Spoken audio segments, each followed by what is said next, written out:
पे यहाँ मुझे लेने नहीं आया था बल्कि मजीद टॉर्चर करने आया था।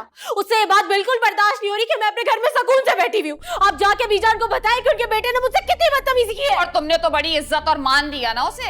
अम्मी आप वही थी, आपने देखा ना लड़ाई राफी ने शुरू की थी। अरे तो तुम खत्म कर देती ना, क्या फर्क पड़ता है। सही कहती है बीजान कि तुम्हारी जबान नहीं रुकती है। मैं और सादिया तुम्हें इशारे कर करके थक गए। बजाओ जो कैची की तरह जबान चली है, रुकी हो कहीं पे। अम्मी आप मेरी माँ हो, क्या राफे की हिमायत करिए। अच्छी औरतें हमेशा अपना घर बसाती है कॉम्प्रोमाइज करके, तुम्हारी तरह बोझ बन के माँ बाप के सर पे नहीं बैठती।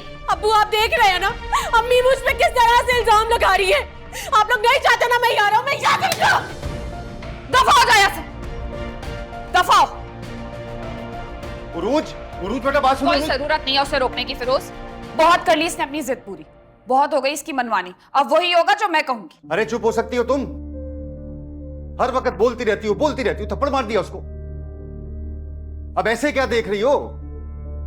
ये जो वो कैंची की तरह जुबान चला रही है ना, वो सब तुम्हारी वजह से, तुम्हारी ही तरबियत का नतीजा है। ठीक कहते हैं लोग, बेटियां माँ की परछाई होती हैं। हाँ, जब कहीं जोर नहीं चला तो मेरी तरबियत पे सवाल उठा ले भाई। मैं आपसे पूछती हूँ कि आप कहाँ थे? आप कौन सा बैरून मुल्क मजदूरी करने गए थे? बैठ के कर लेते ना तरबियत अपनी बेटी की।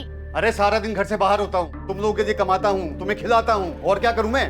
हाँ तो हम कौन सा घर में बैठ के झूले झूल रहे होते हैं? हम भी मेहनत मुशक्कत ही कर रहे होते हैं। चली जाऊंगी ना इस घर से तब पूछूंगी कि आपको 2 वक्त की रोटी देता कौन है। हाँ जाओ जाओ जाओ, तुम्हारे मामू मामानी है ना, जाओ उनके घर पे जाकर रहो, वहीं रहो, वहीं तुम सुकून से रहोगी। रहूंगी सुकून से। 1 वक्त की रोटी भी किसी ने पूछ ली ना इस घर में तो मैं आऊंगी तुमसे पूछने। जाओ देखता हूँ मैं, जाओ।